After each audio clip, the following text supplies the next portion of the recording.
isa na tradisyon na sumasalubong sa Pasko ng mga pamilyang kahit ating tunghayan ang mahusay na dulo ng aroma.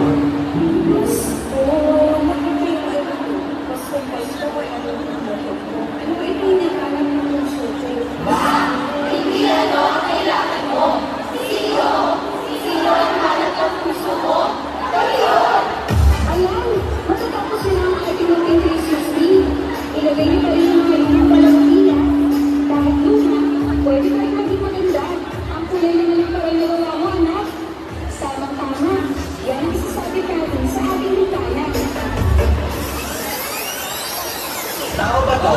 Anong ingay yun? Ginagawa ng mga pisa nyo. Sali tayo. Abawas ba tayo sa kanya kapag may bagyo? Oo! Sobrang puti ng tao? Oo! Kaya alam ka lang ikas na to?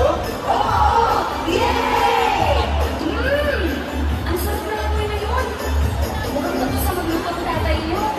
Halina, kain na tayo. Wow! Mga kapatid ko wala ang handa mo, mahal. Salamat! Wala ka naman, mahal. Isang aming regalo. Maligayang Pasko po. Lola, ito po para sa iyo. Hi! Gusto niya talaga tignan ng buong pamilya kapag sama-sama. Lalo na sa araw ng Pasko.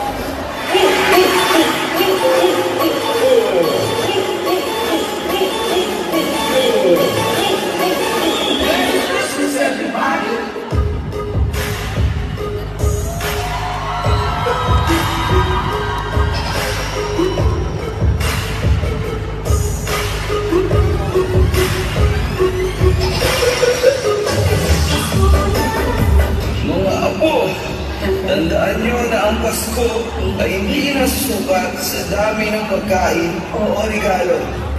Ang Pasko ay nararamdaman sa higit na pamamahala ng pamilya. Sa bawat tahanan sa tayo, na bumuhay